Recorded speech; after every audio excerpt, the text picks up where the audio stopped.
warahmatullahi wabarakatuh.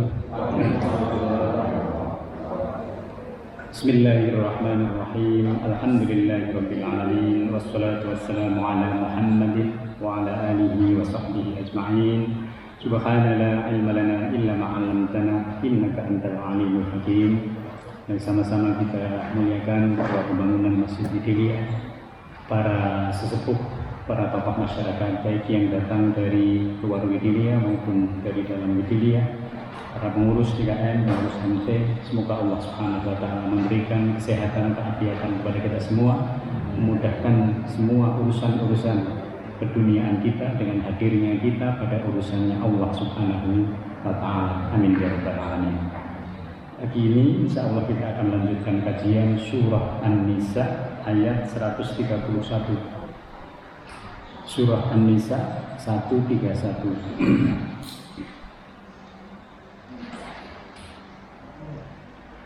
Mari kita baca bersama-sama beberapa ayat yang menjadi tema dari kajian kita pada kesempatan pagi hari ini. A'udzu billahi minasy syaithanir rajim. Bismillahirrahmanirrahim. Walillahi ma fis samawati wa ma fil ardh. Walaqad wassayna alladhina utul kitaba min qablikum wa iyyakum an ittaqullah wa in takfuru fa inna lillahi ma fis samawati wa ma fil ardh wa kana Allahu ghaniyyan hamida. Walillahi ma fis samawati wa ma fil ardh wa kafaa billahi wakila. Yasha' yudhibkum ayyuhan nas wa ya'ti bi akharin wa kana Allahu 'ala dhalika qadira. Man kana yuridu thawabad dunya fa 'inda Allahi thawabud dunya wal akhirah wa kana Allahu sami'an basira. Ya ayyuhalladzina amanu kunu qawwamina bil qisti syuhada'a lillahi walau ala anfusikum awil walidaini wal aqrabin wa iyyakun waliyan aw faqiran fallahu awla bihima fala tattabi'ul hawa an ta'dilu wa in talu aw tu'ridu fa inna Allaha kana bima ta'maluna khabira. Ya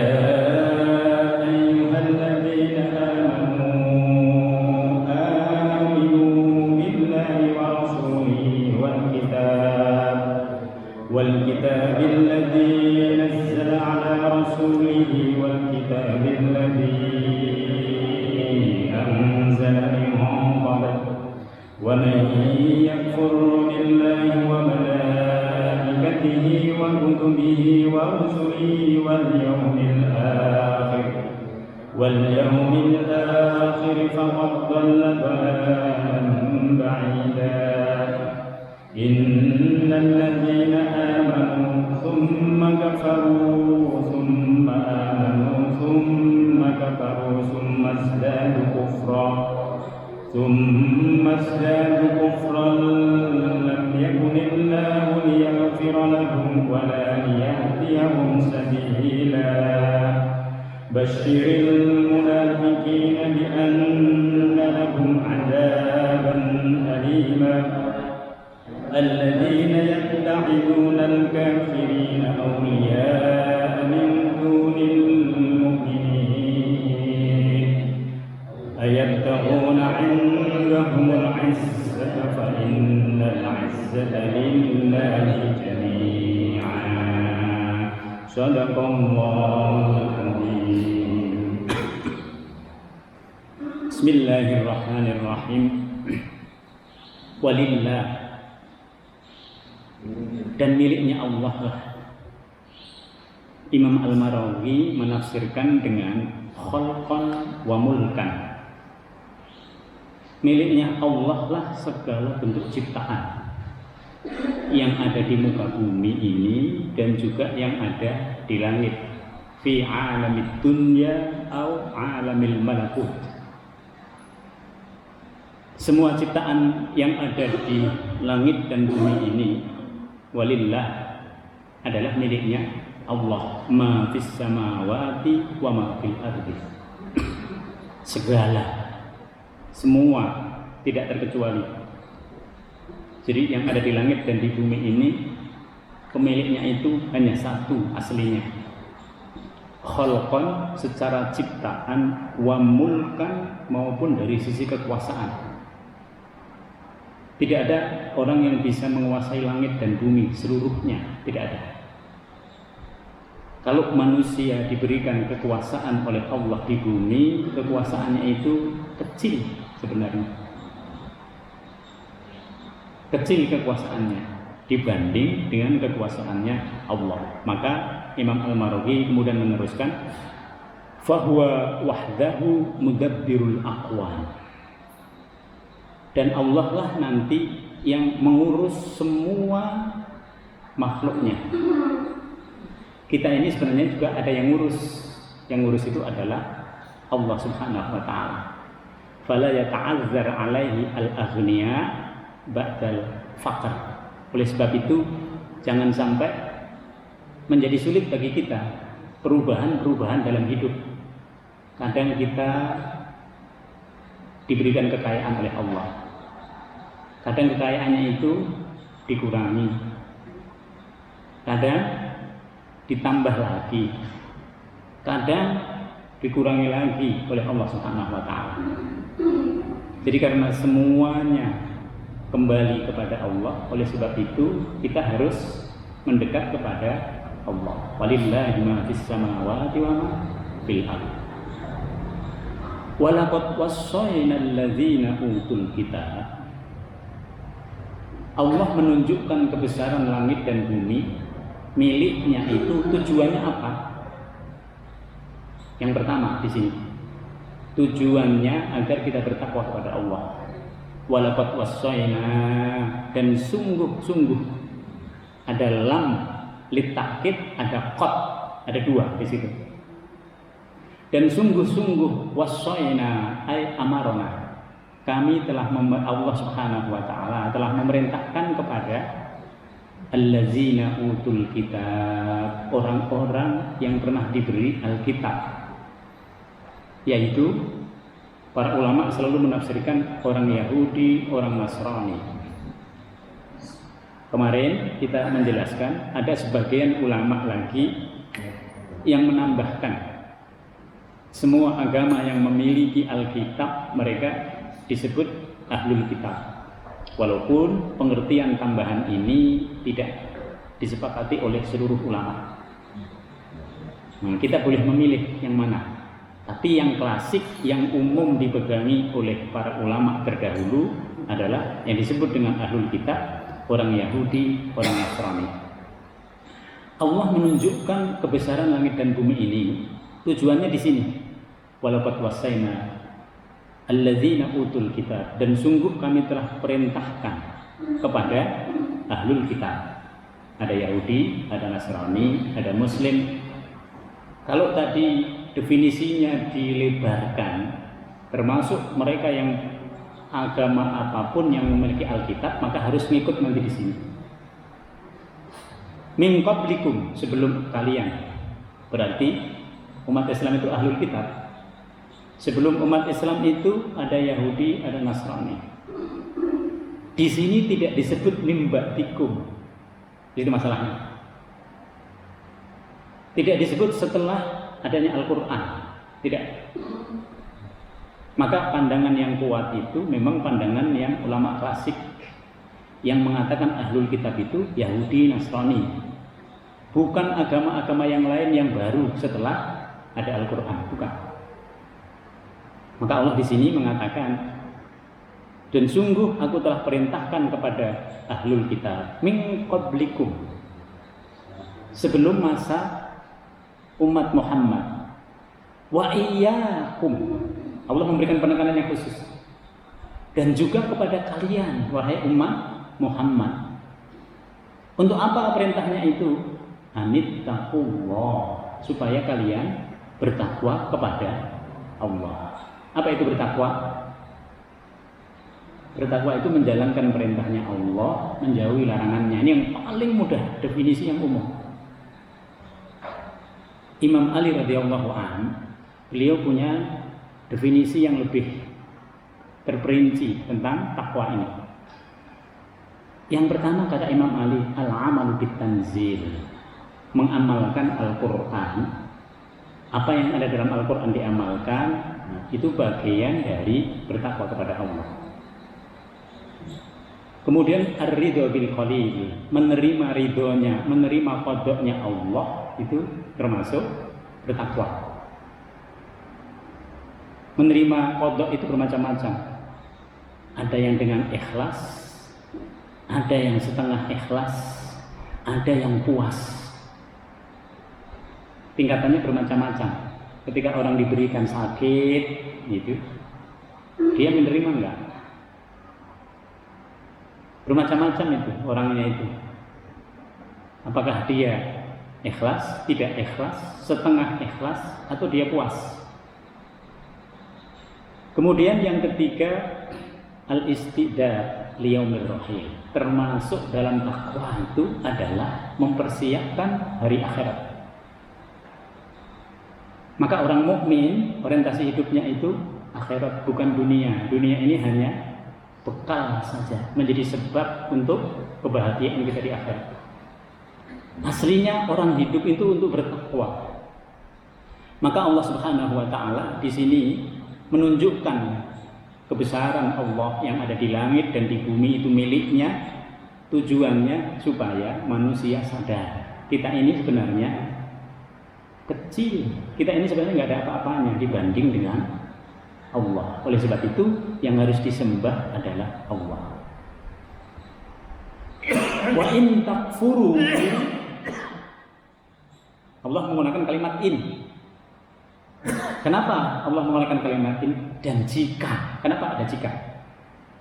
Karena nanti mau takwa ataupun mau tidak takwa itu adalah pilihannya manusia, bukan pilihannya Allah.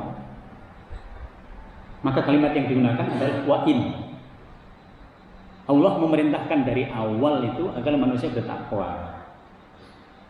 Tapi yang terjadi kemudian bermacam-macam. Maka Allah menggunakan kalimat wa'in. Dan jika kalian ingkar, dikembalikan oleh Allah. Fa inna lillahi ma fis samawati wa ma fil ardh. Ketahuilah yang sesungguh-sungguhnya bahwa langit dan bumi itu miliknya Allah. Kalian itu miliknya Allah. Diri kalian itu miliknya Allah. Yang kalian kuasai itu miliknya Allah. Yang kalian ciptakan dan kalian kuasai, yang kalian menjadi penguasa itu semuanya adalah miliknya Allah. Khalqan wa mulkan. Baik yang engkau ciptakan maupun yang engkau kuasai itu juga sebenarnya miliknya Allah. Nggak ada jalan bagi manusia itu untuk keluar dari takwa, nggak ada aslinya. Wa in takfuru, tapi Allah ngasih pilihan. Kenapa Allah ngasih pilihan? Karena memang manusia dan kelompok jin itu adalah dua dari kelompok makhluk yang diberikan pilihan oleh Allah. Yang lainnya tidak. Aslinya kalau makhluk itu diberikan pilihan, apa yang terjadi? Dia akan memilih yang menyimpang aslinya. Maka iblis itu menyimpang dari kehendaknya Allah Subhanahu wa taala. Manusia juga bisa begitu. Manusia juga bisa begitu.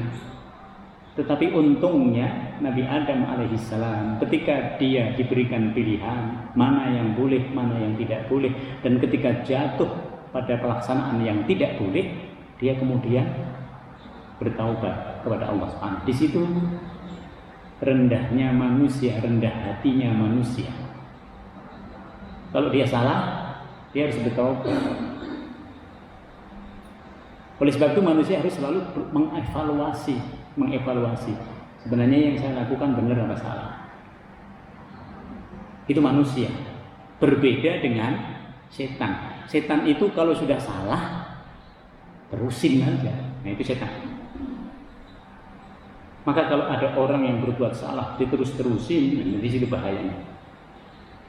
Wa in takfuru fa inna lillahi ma fis samawati wa ma fil ardh. Jika engkau tidak bertakwa kepada Allah, Allah mengatakan, ketahuilah bahwa semua yang ada di langit dan di bumi adalah miliknya Allah.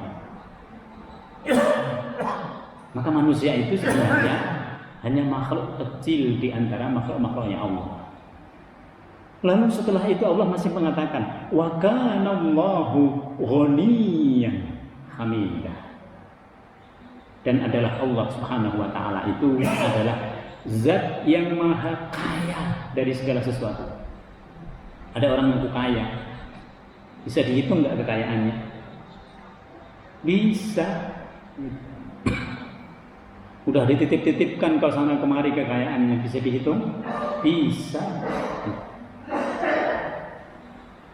Kekayaannya Allah bisa dihitung, kalau yang hitung Allah bisa. Nggak ada yang tidak bisa dihitung oleh Allah. Maka sekaya-kayanya manusia itu masih belum kaya dibandingkan dengan Allah. Yang asli kaya adalah Allah. Manusia aslinya apa? Aslinya nggak punya apa-apa. Dia lahir dengan tidak punya apa-apa. Dia hanya punya potensi. Oleh sebab itu orang yang lahir dari keluarga kaya bisa miskin. Orang yang lahir dari keluarga yang miskin bisa kaya karena potensinya ada pada anaknya itu tadi. Maka di sini Allah mengatakan yang kaya itu Allah. Hamidah, Allah itu juga maha dipuji. Katakanlah manusia tidak mau termasuk bertakwa itu memuji Allah. Kita bertasbih, kita beristighfar, kita bertakbir, kita bertahlil. Apa di situ maknanya? Kita memuji Allah. Oleh sebab itu jangan melarang orang yang tahlil, tahmid, takbir, orang yang berzikir. Itu. Karena orang-orang yang berzikir itu adalah orang-orang yang menguatkan kehidupan. Seandainya pun manusia tidak mau berzikir kepada Allah, Allah mengatakan yang lain masih berzikir. Alam semesta berzikir, langit berzikir, bumi berzikir. Cuman engkau tidak tahu bagaimana zikir mereka. Binatang berzikir, tumbuhan berzikir. Oleh sebab itu kalau kita menggunakan tumbuhan, disyariatkan untuk menggunakan kalimat Allah. Kalau kita menyembelih binatang, sembelihlah dengan menggunakan kalimat Allah. Itu seperti izin. Kita minta izin. Nah, di situ. Aslinya semuanya milik Allah, tapi ketika itu kita gunakan, kita cukup menyebut satu kalimat. Bismillah. Maka di sini seandainya ada orang yang ingkar kepada Allah, Allah Maha Kaya, Allah Maha Terpuji. Manusia itu bisa terpuji kalau dia berbuat baik. Kalau dia tidak berbuat baik, tidak terpuji. Aslinya manusia itu netral. Netral. Kita semua itu aslinya netral. Netral itu dalam arti bahwa fitrah. Fitrah itu dia seperti buku putih. Apakah nanti dia menjadi anak yang banyak memuji kepada Allah atau tidak memuji kepada Allah tergantung pada potensi yang ada pada dia. Apakah dia dikembangkan untuk bisa memuji Allah atau tidak? Maka lingkungan sangat berpengaruh. Oleh sebab itu ada manusia yang terpuji, ada manusia yang tidak terpuji. Tetapi kalau Allah pasti terpuji. Karena aslinya dia adalah Hamid. Dia adalah zat yang terpuji. Ini bedanya. Kalau kita pengen menjadi orang yang terpuji, harus berusaha ke arah yang baik. Kalau yang kita usahakan buruk, kita jatuh dalam keburukan. Kita tidak terpuji. Walillahi ma fis samawati wa ma fil ardh. Dan miliknya Allah lah. Walillah. Coba. Allah mengulang lagi. Walillah, dan miliknya Allah lah. Tadi Imam Al-Maraghi mengatakan khalqan wa mulkan. Baik dari sisi ciptaan maupun dari sisi penguasaan. Miliknya Allah lah. Ma fis samawati wa ma fil ardh. Seluruh benda, seluruh fenomena, seluruh keadaan yang ada di langit dan di bumi. Allah mengulangi lagi supaya manusia sadar bahwa dia hidup itu karena dihidupkan oleh Allah. Lalu dia diberikan syariat oleh Allah agar dia nanti bisa bersama Allah kembali nanti ke dalam surganya Allah Subhanahu wa taala. Maka kalimat ini diulang, walillahi ma fis samawati wa ma fil ardh, tapi penekanannya berbeda di belakang. Yang ketiga ini Allah mengatakan wa kafa billahi wakila, dan cukuplah Allah sebagai pemeliharanya.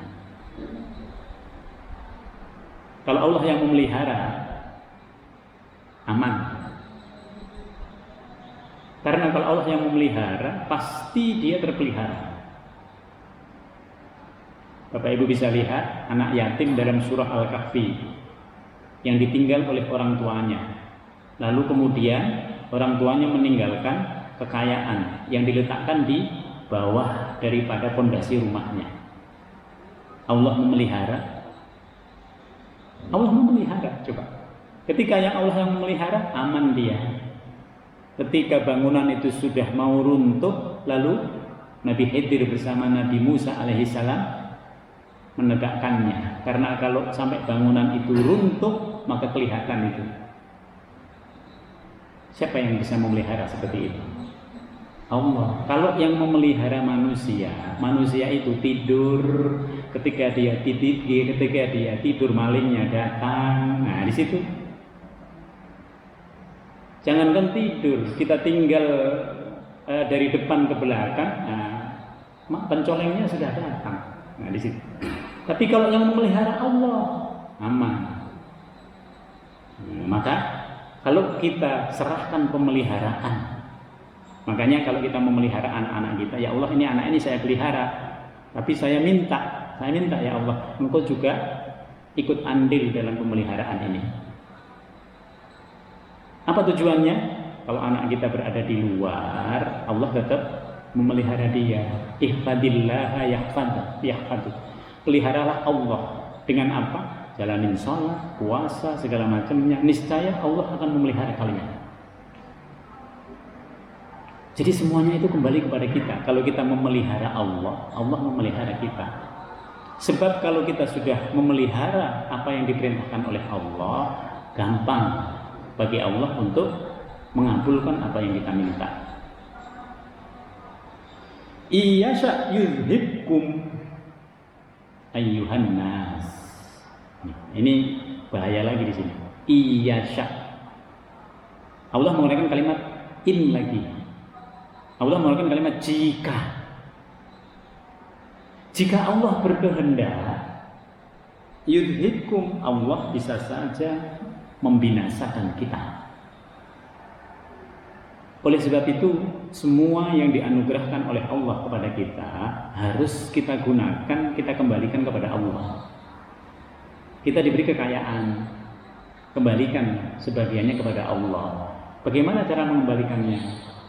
Letakkan di masjid, letakkan di panti sosial, letakkan di rumah sakit, letakkan untuk kepentingan bersama seperti kepentingan RT, kepentingan RW, kepentingan masyarakat yang secara umum. Secara umum, ya. Niatkan ikhlas kepada Allah, ya Allah, ini saya niatkan kepada ikhlas. Ikhlas itu artinya kalau sudah memberi jangan diomongin lagi, udah letakkan aja. Cari yang berikutnya apa, yang berikutnya apa, yang berikutnya apa. Iyasya yuzhibkum kata Allah. Kalau Allah berkehendak maka mudah banget Allah memusnahkan kita. Ayyuhan nas, wahai manusia. Dalam ayat yang lain Allah Subhanahu wa taala itu dengan redaksi yang berbeda. Iyasya yuzhibkum wa ya'ti bi khalqin jadid. Kalau Allah berkehendak untuk memusnahkan engkau wahai manusia, mudah banget, mudah banget. Lalu Allah mengganti dengan generasi yang lain. Dalam kalimat yang lain dikatakan, wa in tatawallaw tastabdil qauman ghairakum summa la yakunu amsalakum. Semua kalimat-kalimat yang menggunakan iyasya yudhikum ini adalah kalimat ancaman. Kalau engkau tidak taat kepada Allah, sebab ketaatan itulah yang memunculkan azabnya Allah. Oleh sebab itu jangan sampai kita keluar dari ketakwaan kepada Allah. Banyak kaum terdahulu diazab oleh Allah Subhanahu wa taala, sebabnya itu adalah mereka keluar dari ketakwaan. Iyasya yudhibkum ayyuhan nas wa ya'ti bi akharin, dan Allah bisa saja mendatangkan kaum yang lain. Dihabiskan kaumnya Nabi Nuh alaihissalam, disisakan cuman sekitar 80 orang. Habis itu berkembang. Setelah berkembang menjadi banyak, lalu ingkar lagi. Disisakan oleh Allah sedikit lagi. Lalu ingkar lagi, disisakan oleh Allah sedikit lagi. Nah, sekarang umat Muhammad disuruh ngambil pelajaran. Masihkah kita akan keluar dari ketakwaan kepada Allah? Kalau masih, berarti kita nggak ngambil pelajaran dari umat-umat terdahulu.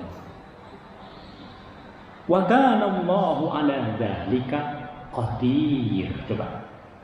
Dan untuk memusnahkan satu kaum, satu bangsa, bagi Allah Subhanahu wa taala, itu hal yang seperti itu dikatakan dalam ayat yang yasir kata Allah.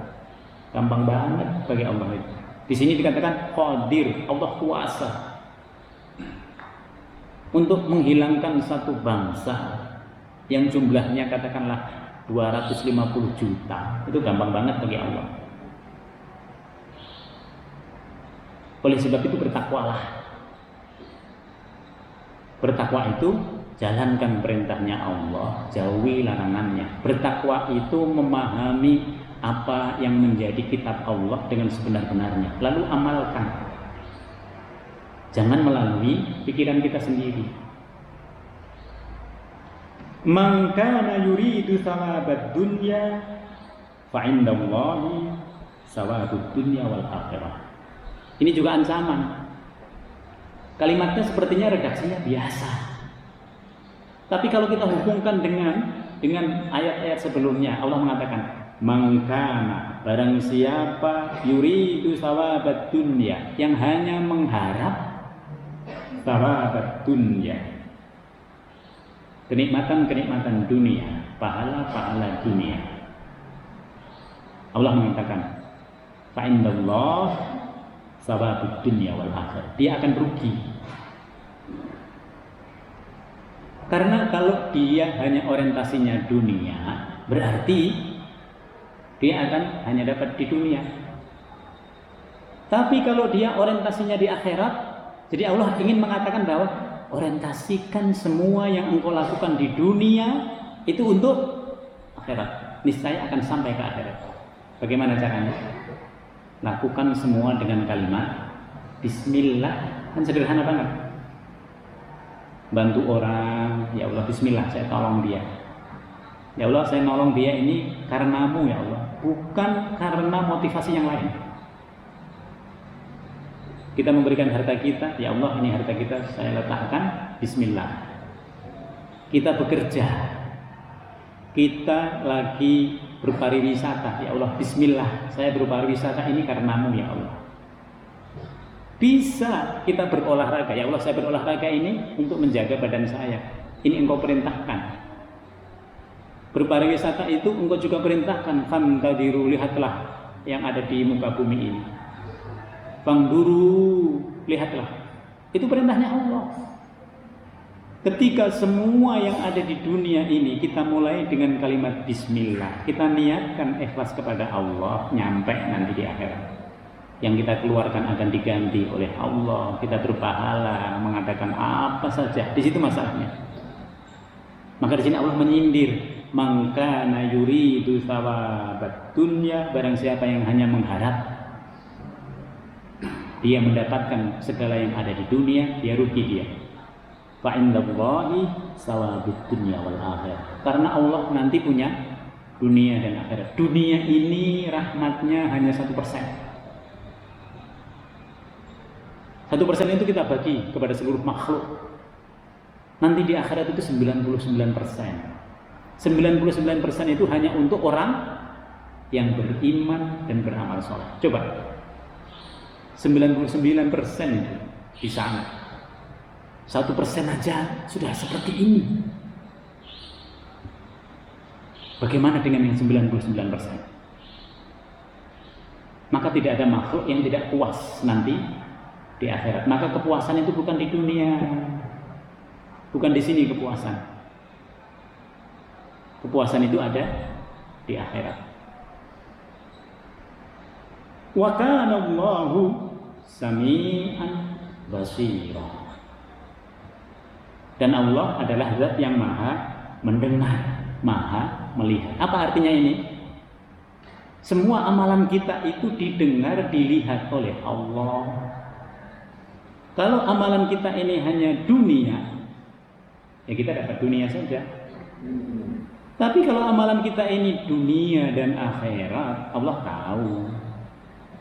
Maka yang paling tahu dengan diri kita itu, yang pertama adalah Allah, yang kedua diri kita sendiri. Allah itu lebih tahu. Kenapa Allah lebih tahu? Karena yang mendesain kita itu Allah, karena yang menciptakan kita itu Allah, yang memberi segala potensi itu Allah. Kita sudah niat begini, nanti berubah, Allah sudah tahu. Nah, di situ maka yang paling tahu dengan diri kita adalah Allah. Di sini Allah mengatakan wa kana Allahu sami'an. Allah maha mendengar, basiro, Allah maha melihat. Oleh sebab itu yang semua kita lakukan Allah tahu. Tidak perlu khawatir.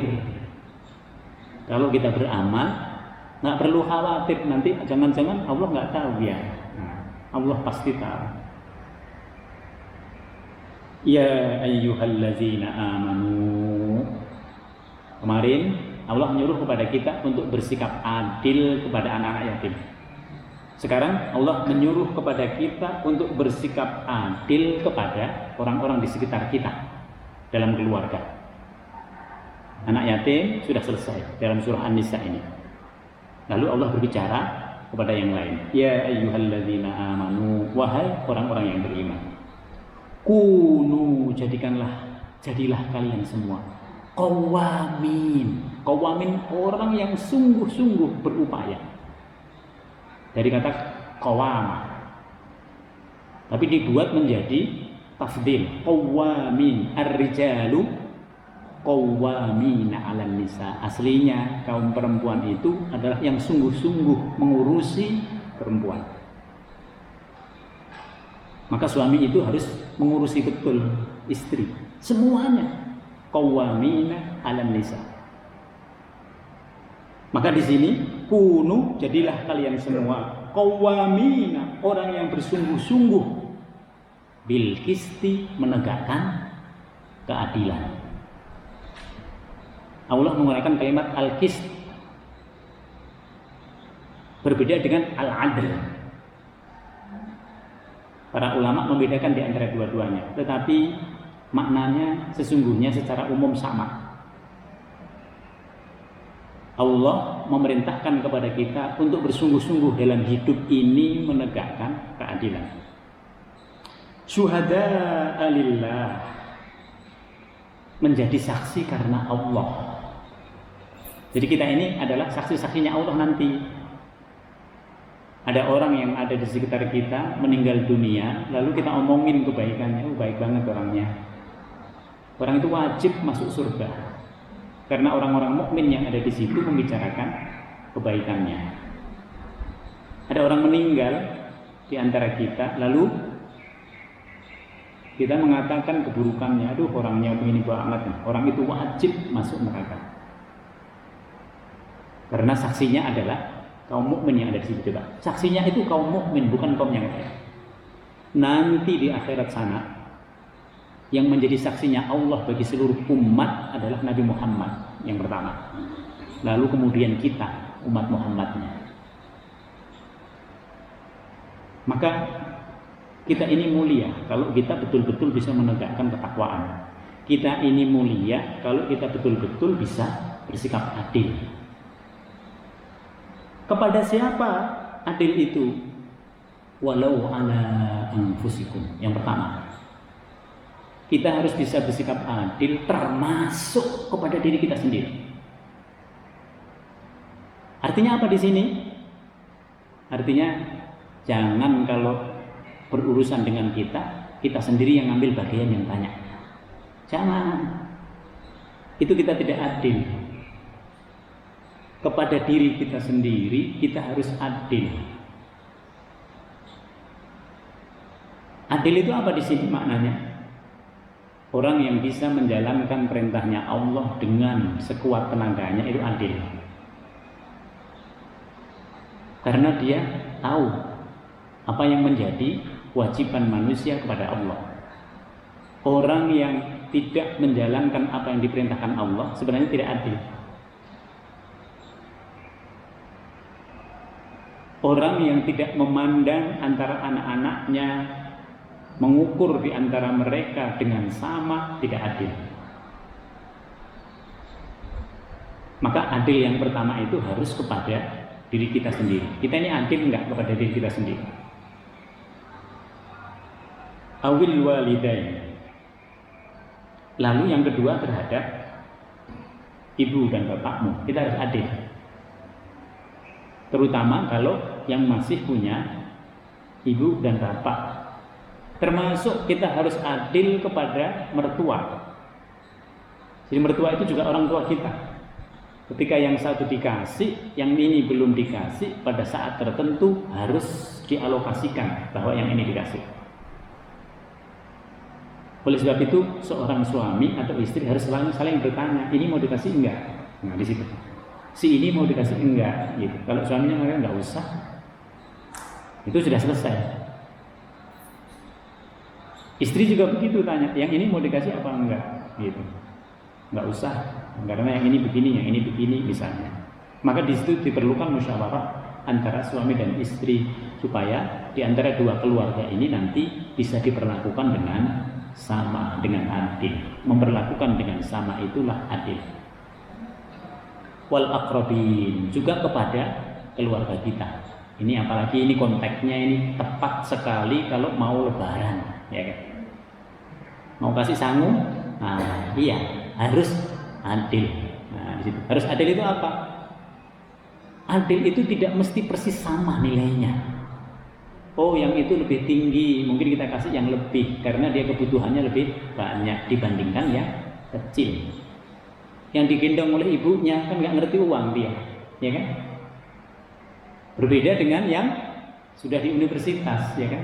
Yang universitas kita kasih 5.000, kira-kira gimana dia? 5.000, kata dia begitu. Anak kecil kita kasih 100.000, kira-kira dia gimana? Apakah dia senang ketawa-ketawa dengan 100.000? Ya tidak. Nah di situ, adil itu tidak mesti persis nilainya. Adil itu harus proporsional juga di situ. Maka di sini adil itu harus kepada diri sendiri mulanya. Kalau orang bisa adil pada dirinya sendiri, dia bisa adil pada sesama. Tapi kalau orang itu pada diri sendiri aja dia selalu mengambil keuntungan yang berlebih, lihat, dia juga nggak akan bisa adil. Suami harus melihat istrinya. Istri juga harus mengingatkan suaminya. Nah, di situ supaya sama-sama keadilan ini bisa ditegakkan dalam keluarga. Iyakun ghaniyan aw faqiran. Allah menggunakan kalimat in lagi. Kenapa Allah menggunakan kalimat in di sini? Karena ada kalanya kita ini diberikan kecukupan oleh Allah. Ada kalanya kita ini diberikan pas ngepres. Iyakun ghaniyan aw faqiran. Baik engkau dalam keadaan kaya ataupun dalam keadaan fakir, tegakkanlah keadilan itu. Kenapa? Fallahu aula bihima. Karena sesungguhnya Allah Subhanahu wa taala itu lebih tahu pada kemaslahatan yang ada pada kalian. Allah itu lebih kaya dari kalian.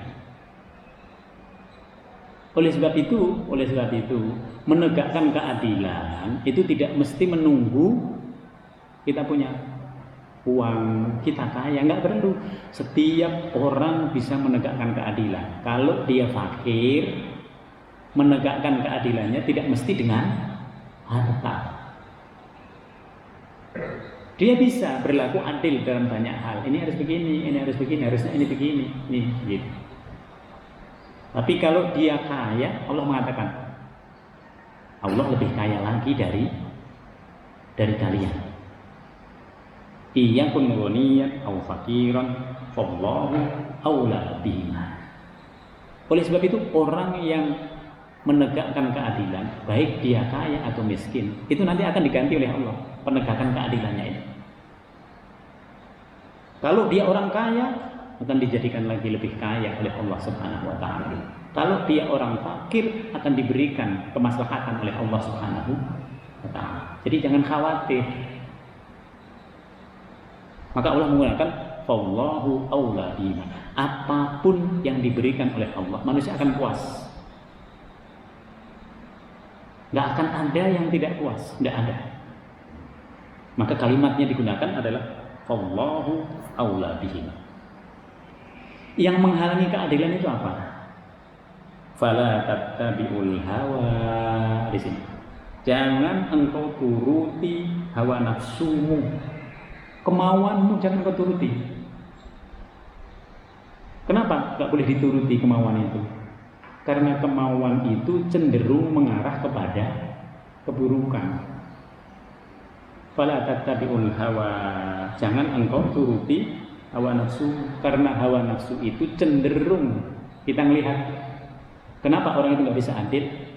Karena dia ngikutin kata hatinya sendiri, sehingga mengalahkan yang lainnya. Lawan dari kata adil itu adalah zalim. Maka ketika kita tidak pas meletakkan sesuatu, kita zalim. Ada cangkir, harusnya diletakkannya dia rata. Ketika dia miring sedikit, kita zalim. Begitu juga dengan keadilan. Kita kepada anak-anak, yang satu dibeliin, yang satu juga harus dibeliin. Mungkin nggak harus sama. Yang satu belinya barang ini, yang ini harus dibeliin. Tapi yang lain sesuai dengan kebutuhan dia. Kalau tidak, kalau hanya satu yang kita prioritaskan, kita zalim. Apalagi prioritasnya nanti bermacam-macam kepada yang lain, bisa zalim di situ. Kemudian setelah itu, fala tattabi'ul hawa an ta'dil. Jangan engkau turuti hawa nafsumu karena dia ingin menyimpang dari prinsip keadilan. Wa intalhu, dan jika kamu memutar balikkan kata-kata, autu'ridu, atau enggan menjadi saksi, fa innallaha kana bima ta'maluna khabira. Maka sesungguhnya Allah Subhanahu wa taala maha teliti terhadap segala yang kalian kerjakan. Apa itu khabir? Khabir itu Allah akan melihat kita, tapi yang dilihat itu hati. Kenapa berkaitan dengan hati? Karena orang yang tidak adil itu dimulai dari dari motivasi yang ada di hatinya. Saya nanti akan begini, saya akan begini, gitu. Allah ingin mengatakan ketika engkau bersiasat untuk melakukan sesuatu yang keluar dari keadilan, Allah sudah tahu. Allah sudah tahu. Yang terdetak dalam hati kita saja Allah tahu. Allah tahu perubahan-perubahannya. Oleh sebab itu bersikap adillah. Bersikap adil itu yang mana? Yang proporsional. Kalau nggak proporsional tinggalkan, gitu. Karena ketika kita bersikap tidak adil dalam satu hal, nanti akan bersikap tidak adil lagi dalam hal yang lain. Setan itu paling senang kalau kita sudah nggak adil, karena yang lain dia akan mudah dipengaruhi. Oleh sebab itu setiap orang harus punya pandangan sendiri-sendiri. Jangan ngikut pada orang lain. Kalau ngikut pada orang lain, nanti kawannya masuk neraka, nggak mau dia. Giliran masuk surga, mau. Nah, di situ repot. Karena pertanggungjawaban amalan manusia itu pada dirinya sendiri. Ya ayyuhalladzina amanu, wahai orang-orang yang beriman. Apa perintah berikutnya, Bu? Ini kalimat sayang Allah. Ya ayyuhalladzina amanu, wahai orang-orang yang beriman. Sudah beriman kita. Kalimat berikutnya itu bunyinya amin. Tetapkan keimananmu. Bagaimana cara menetapkan keimanan kita? Baca Al-Quran, baca terjemahnya, lalu amalkan. Gitu. Pelajari itu di majelis taklim atau di tempat-tempat pengajian. Di kajian-kajian seperti ini, lalu amalkan. Kalau nggak pernah baca Quran, kira-kira gimana? Bertambah nggak keimanannya? Enggak, karena dari hawa nafsunya. Nah, di situ masalahnya. Maka kenapa majelis taklim itu menjadi penting? Kenapa kajian itu menjadi penting? Yang dia sifatnya reguler. Yang reguler itu jauh lebih dalam daripada yang insidental. Karena yang reguler itu langsung kepada Al-Quran, langsung kepada hadis. Sementara yang insidental itu banyak dakwahnya, metodologinya itu banyak. Harus banyak entertainmentnya dia.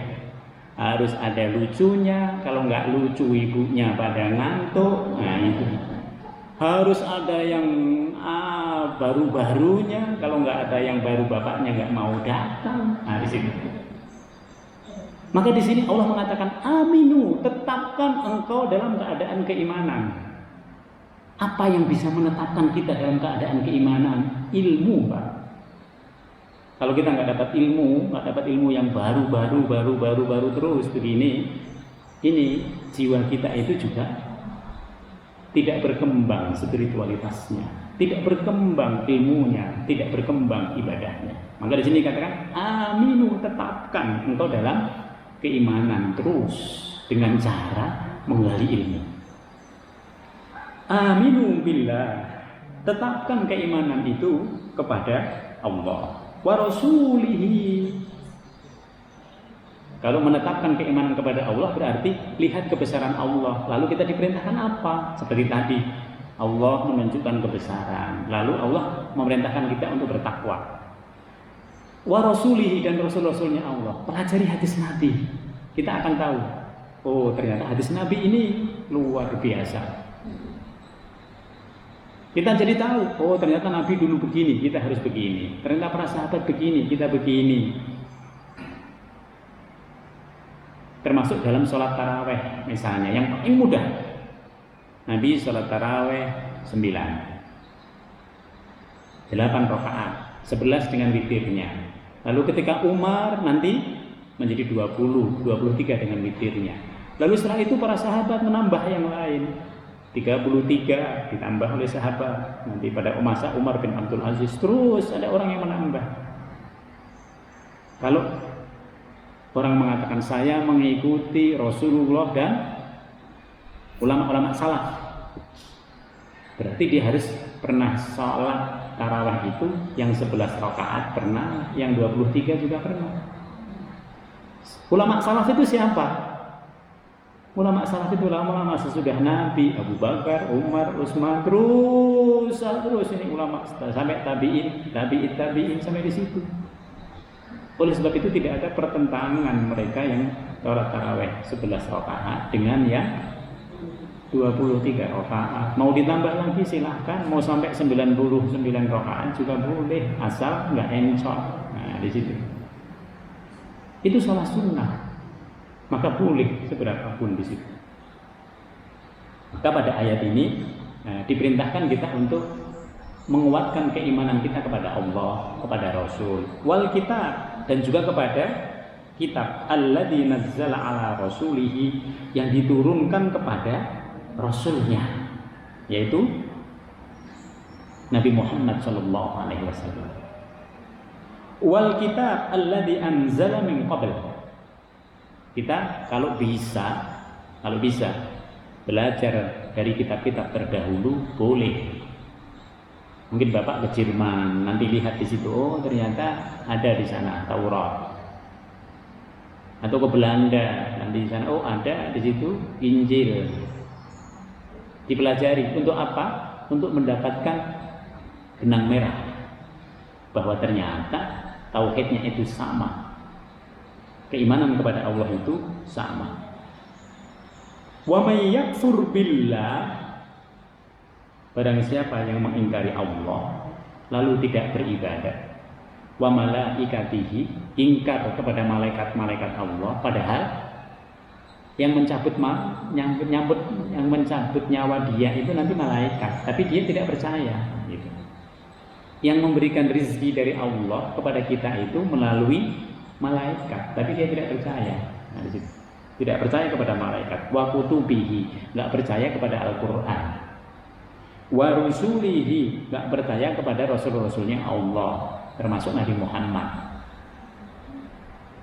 Bahkan yang naif sekarang ini adalah bahwa orang tidak sadar bahwa dirinya itu adalah bagian dari umat Muhammad. Lihat aja orang-orang, tanya kepada orang-orang yang agamanya di luar agama kita.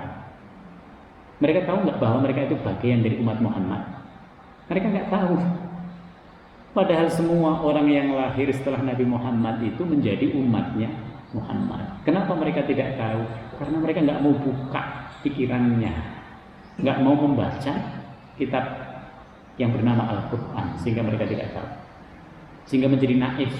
Mereka hidup dengan rahmatnya Nabi Muhammad, tetapi mengingkari Nabi Muhammad. Ini yang disebut dengan naif sekali. Wal yaumil akhir, dia juga tidak beriman kepada hari akhir. Allah mengatakan, engkau enggak iman seperti itu semua, faqad dhalla dhalalan ba'ida. Sungguh engkau berada dalam kesesatan yang jauh. Coba. Allah nggak percaya, malaikat nggak percaya, Al-Quran nggak percaya, Nabi Muhammad nggak percaya nanti akan dihidupkan kembali di akhirat. Engkau berada dalam kesesatan yang jauh. Engkau tidak akan mendapatkan bagian dari rahmatnya Allah nanti di akhirat. Innal ladzina amanu, sesungguhnya orang-orang yang beriman, summa kafaru, lalu murtad dia. Summa amanu, lalu habis itu beriman lagi. Jadi iman karena cuaca. Lagi pengen dapat suami yang muslim, lalu cerai. Pengen dapat suami yang agamanya lain, kawin sama itu. Ternyata nggak enak. Pengen lagi yang dari yang muslim, kawin lagi sama yang muslim. Jadi orang dulunya iman, lalu murtad, lalu iman, summa kafaru, lalu murtad lagi, summa zdadu kufra. Ini na'udzubillah. Ujung-ujungnya apa? Ujung-ujungnya itu tidak beriman. Kemudian semakin bertambah dia kekafirannya. Ini jadi orang apa ini? Orang munafik. Imannya karena cuaca. Cuacanya lagi baik, nah beragama Islam. Cuacanya lagi nggak enak, cari agama lain. Orang yang seperti ini, lam yakunillahu liyaghfira lahum, Allah tidak akan mengampuni orang macam ini. Wala liyahdiyahum sabila, Allah nggak akan ngasih petunjuk kepada orang yang seperti ini. Ibarat ibu membuat makanan, ini makanannya setengah matang, mendal terus. Dikasih begini mendal, kasih begini mendal, kasih begini mendal, ya udah tendang aja kalau udah mendal, dimakan nggak enak, itu kan. Dilihat nyepetin, mau diapain lagi? Dipotong juga sulit. Orang yang seperti ini tidak akan, kata Allah, diberikan petunjuk oleh Allah Subhanahu wa Ta'ala. Karena hatinya dalam Al-Quran disebut muzadzabina baina dzalik, antara begini terus begitu. Basyiril munafikin. Jadi kalimat munafik ini sekaligus menunjuk ke situ. Berikanlah kabar gembira kepada orang yang seperti itu. Orang apa ini? Orang munafik. Bi anna lahum adzaban alim, bahwa mereka nanti akan mendapatkan azab yang pedih. Kenapa pedih? Karena mereka mempermainkan agama. Semua orang yang mempermainkan ayat-ayat Allah, mempermainkan keadilan, mempermainkan, pokoknya di situ mempermainkan, dia akan diazab oleh Allah dengan azab yang pedih. Innalladzina, siapa aja kan orang-orang munafik ini? Alladzina yattahidunal kafirina awliya. Orang-orang yang menjadikan orang-orang kafir sebagai pelindung mereka. Yang dicari perlindungan itu justru orang kafir, bukan orang yang mukmin. Padahal orang kafir itu perlindungannya hanya berhenti di orang kafirnya. Kalau orang mukmin, perlindungannya tidak berhenti di orang mukminnya itu. Dia bisa minta perlindungan kepada Allah. Di situ bedanya. Min dunil mu'minin, bukan mengambil perlindungan dari orang-orang mukmin. Ayabtaghuna indahumul izzah. Ini pertanyaan. Pertanyaan tetapi sekaligus istifham ingkari. Ayabtaghuna, apakah mereka mencari al-izzah? Al-izzah itu aslinya kemuliaan. Apakah mereka mencari kekuatan? Apakah mereka mencari kemuliaan indahum kepada orang-orang kafir tadi yang dijadikan oleh mereka sebagai pelindung? Apakah mereka benar kalau mencari perlindungan, mencari kemuliaan itu kepada mereka? Mereka salah. Karena Allah Subhanahu wa Ta'ala menjawab, fa innal izzata lillah, karena sesungguhnya kekuatan, kemuliaan, kesempurnaan, semuanya itu miliknya Allah jami'an, secara keseluruhannya. Maka kalau orang diberikan oleh Allah kemuliaan di dunia, itu bukan berarti kemuliaan di akhirat. Tapi kalau orang itu memiliki modal untuk punya kemuliaan di dunia, modalnya apa? Iman dan amal saleh. Maka niscaya orang itu kelihatannya di dunia tidak mulia, tapi di akhirat dia mulia. Oleh sebab itu yang baik yang mana? Yang di dunianya kita juga mendapatkan kemuliaan, di akhiratnya kita juga mendapatkan kemuliaan. Kuncinya apa? Kuncinya sebagian yang kita miliki harus diletakkan di jalan Allah. Kita punya waktu, kita punya tenaga, kita punya uang, kita punya banyak hal. Harus sebagiannya itu diletakkan di jalan Allah Subhanahu wa Ta'ala. Demikian Bapak Ibu sekalian, semoga Allah Subhanahu wa Ta'ala menganugerahkan ilmu yang bermanfaat bagi kita, yang menguatkan keseharian kita dan menguatkan ibadah-ibadah kita semua. Mari kita tutup dengan bacaan doa. Bismillahirrahmanirrahim.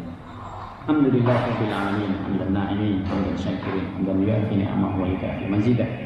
Ya Rabbana lakal hamdu kama yanbaghi li jalalikal karim ba'ni sultanik. Allahumma barik lana fi majlisina hadza wa barik lana fi usratina, barik lana fi dzurriyyatina, barik lana fi amwalina, wa barik lana fi sya'ina. Rabbana innaka 'afuwwun karim tuhibbul 'afwa fa'fu 'anna.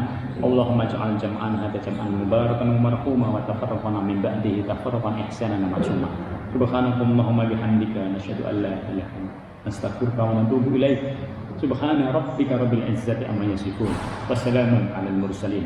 Walhamdulillahi rabbil alamin. Demikian kurang dan lebihnya kami mohon maaf. Assalamualaikum warahmatullahi wabarakatuh.